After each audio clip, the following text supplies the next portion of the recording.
Monsieur le Président, John Simpson de la BBC. Les pays occidentaux disent presque unanimement qu'il y a une nouvelle guerre froide et ils pensent que c'est vous qui avez décidé de la recommencer. Presque tous les jours, on voit des avions russes procéder à des manœuvres dangereuses près de l'espace occidental. Cela se fait sous votre commandement, c'est vous qui décidez ça en tant que commandant suprême. Vous envoyez les troupes russes sur le territoire d'un pays souverain, l'Ukraine. D'abord, il y a eu le cas de la Crimée, ensuite de la partie orientale de l'Ukraine.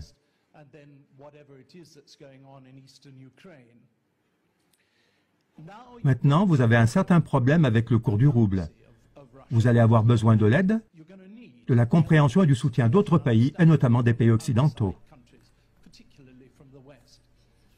Est-ce que vous allez profiter de cette occasion pour dire à l'Occident, si je puis me permettre de poser cette question, que vous ne souhaitez pas une nouvelle guerre froide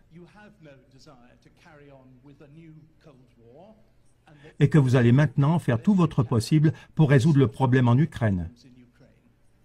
Merci.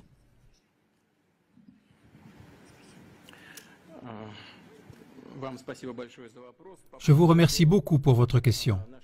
Tout d'abord, en ce qui concerne les exercices militaires, les manœuvres aériennes et l'expansion de nos forces armées. Vous avez dit à l'instant que la Russie a considérablement contribué à la tension qu'on voit actuellement dans le monde.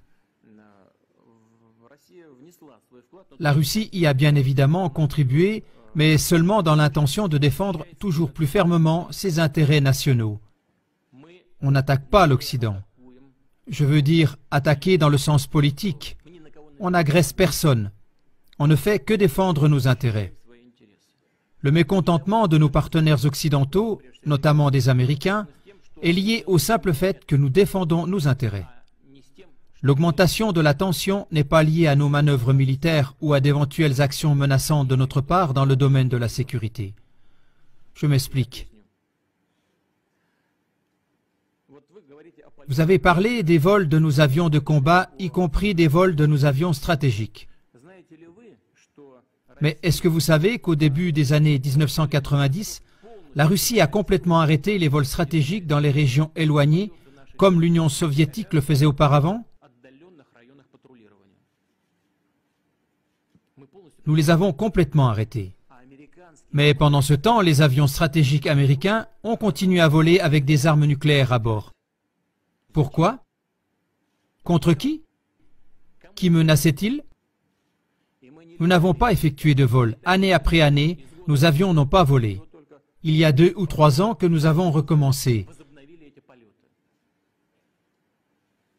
Alors, qui est le provocateur? Est-ce que c'est nous? Nous n'avons que 2 bases militaires à l'étranger dans des zones qui représentent un danger terroriste. Au Kirghizistan, la demande a été faite par les autorités kirghizes, par le président de l'époque, Akev, après une incursion de terroristes venus d'Afghanistan. Au Tadjikistan, il y a une base russe qui est aussi sur la frontière avec l'Afghanistan. Je pense que vous avez tous intérêt à ce que la situation reste calme là-bas. La plantation de bases là-bas est bien fondée, compréhensible et adéquate. Les bases militaires américaines, elles, en revanche, sont partout dans le monde. Et vous dites que nous nous comportons agressivement?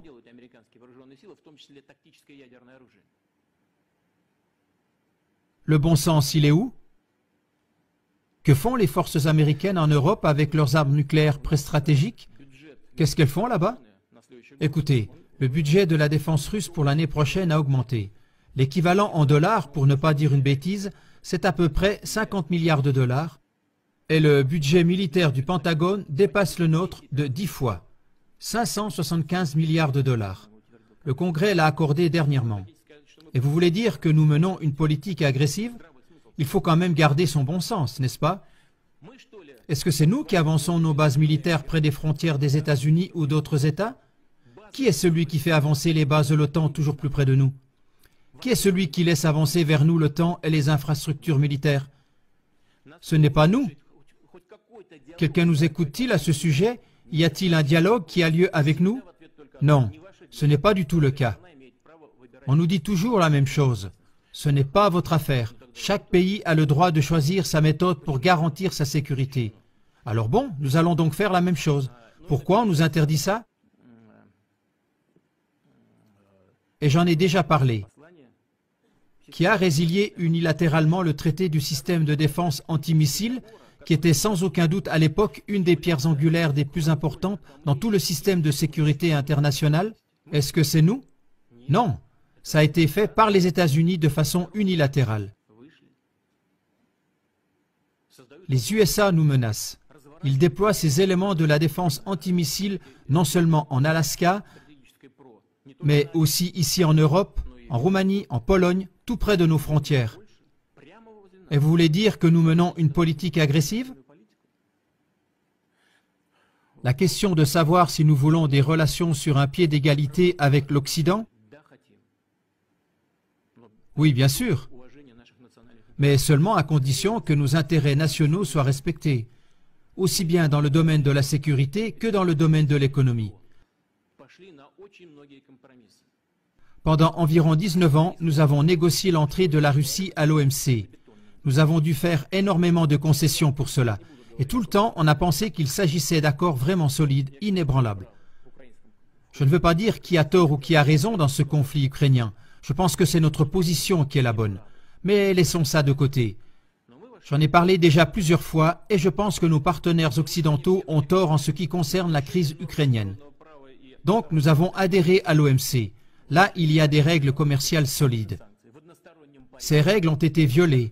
Les règles du droit international ont été violées et les règles de la Charte des Nations Unies ont été violées lorsque des sanctions économiques illégitimes et unilatérales ont été infligées à la Russie. Est-ce de nouveau nous qui avons tort? Nous voulons entretenir des relations tout à fait normales avec l'Occident dans le domaine de la sécurité, dans la lutte contre le terrorisme, dans le domaine de la non-prolifération des armes nucléaires. Nous voulons collaborer dans le domaine de la lutte contre la drogue, contre le crime organisé et pour la prévention des maladies infectieuses, y compris le virus Ebola.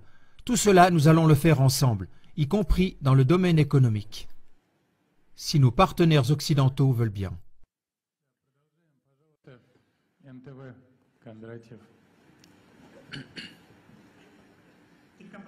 Vladimir Vladimirovitch, Monsieur le Président, 25 ans se sont écoulés depuis la chute du mur de Berlin. Vous avez vous-même été témoin de cet événement quand vous travailliez à l'époque en RDA.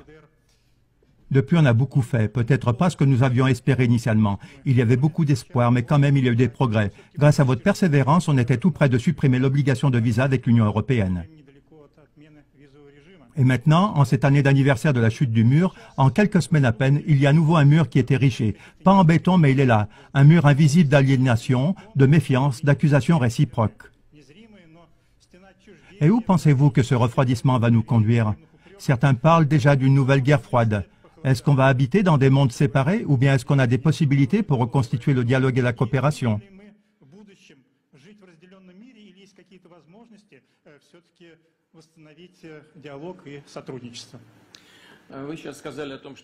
Vous avez parlé de la chute du mur de Berlin et actuellement on voit que de nouveaux murs sont en construction. Donc je réponds à cette question et j'espère que sur ce sujet vous serez d'accord avec moi.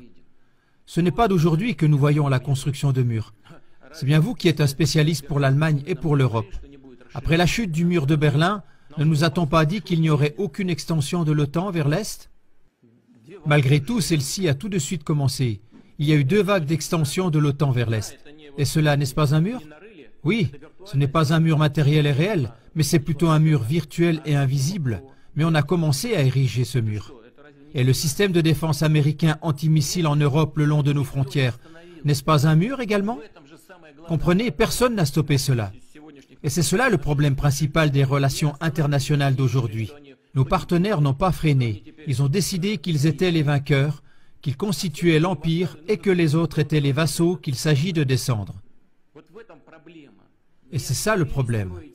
Ils n'ont pas arrêté de continuer partout la construction de ce mur, en dépit de toutes les tentatives et de tous les gestes de notre part pour travailler en commun, sans qu'il y ait des lignes de division en Europe et partout dans le monde. Je pense que notre position intangible par rapport aux différentes situations dans le monde, également en Ukraine, devrait faire comprendre à nos partenaires occidentaux que le meilleur chemin et le plus juste, c'est d'arrêter de continuer à construire de nouveaux murs et de commencer à construire une zone commune humanitaire, de construire une zone commune de sécurité et d'économie.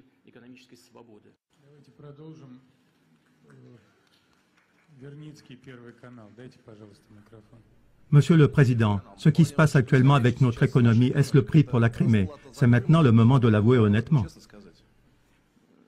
Non, ce n'est pas le prix pour la Crimée.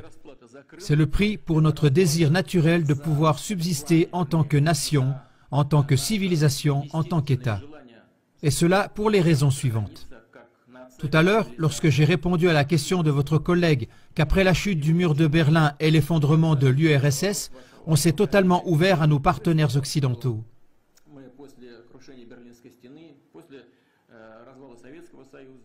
Et qu'est-ce qu'on a pu voir ensuite? Le soutien direct et total du terrorisme dans le Caucase du Nord, c'était de l'aide en direct. Comprenez-vous? C'est ainsi qu'agissent les partenaires? Je ne vais pas entrer dans les détails, mais c'est un fait et tout le monde le sait. Dans chaque question, quoi qu'on fasse, on aboutit toujours à des problèmes, à des résistances et à des luttes contre nous de la part de l'Occident. Rappelons-nous les Jeux Olympiques de 2014 à Sotchi. De quelle manière notre pays s'est préparé pour cet événement, avec quel enthousiasme et quelle joie nous l'avons fait? Avec ces Jeux Olympiques, nous avons voulu organiser une fête non seulement pour nous, mais aussi pour les amis du sport du monde entier. Et c'est un fait réel qu'on a essayé comme jamais auparavant, et jamais avec une telle ampleur, et jamais de façon aussi clairement coordonnée, de discréditer et de calomnier non seulement les préparations pour les Jeux, mais aussi les Jeux Olympiques eux-mêmes. C'est un fait évident. Mais pourquoi cela? Qui a besoin de cela? Et ça continue sans fin. Lors de la réunion du club Valdai, j'avais déjà utilisé l'image de l'ours russe. Pour beaucoup de gens, l'ours symbolise la Russie. À ce moment-là, j'avais comparé la Russie à l'ours qui protège sa taïga. Si nous continuons à analyser cette image de l'ours, alors moi-même j'ai parfois la pensée que notre petit ours devrait effectivement se tenir tranquille et qu'il devrait arrêter peut-être de chasser les marcassins à travers la taïga et à la place manger peut-être seulement des baies et du miel. Peut-être qu'alors on laisserait l'ours tranquille. Non, on ne le laissera pas tranquille parce qu'on voudra toujours enchaîner l'ours. Et dès qu'ils y arriveront, ils arracheront les dents et les griffes à l'ours. Dans notre langage moderne, cela représente les armes nucléaires de dissuasion. Dès que cela arrivera, que Dieu nous en protège, l'ours lui-même deviendra inutile et on s'appropriera la taïga. Car à plusieurs reprises, nous avons entendu de la bouche de représentants presque officiels de l'Occident qu'il est injuste que toute la Sibérie, avec ses ressources illimitées, n'appartienne qu'à toute la Russie. Est-ce donc injuste? Arracher le Texas au Mexique, c'était donc tout à fait correct? Que nous vivions sur notre propre territoire, ce serait donc injuste et pour cela on devrait diviser nos terres? Et dès que les griffes et les dents ont été arrachées à l'ours, alors on n'aura plus besoin de l'ours, on fera de lui une descente de lit, un ours empaillé. Et donc, il ne s'agit pas du tout de la Crimée. Il s'agit de défendre notre autonomie, notre souveraineté et notre droit d'existence.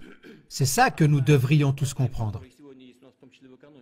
Si nous partons du fait qu'à peu près 25% de la situation de notre problème économique actuel est causée par les sanctions occidentales, et c'est ainsi, ces sanctions sont de 25 et 30% responsables de la situation actuelle.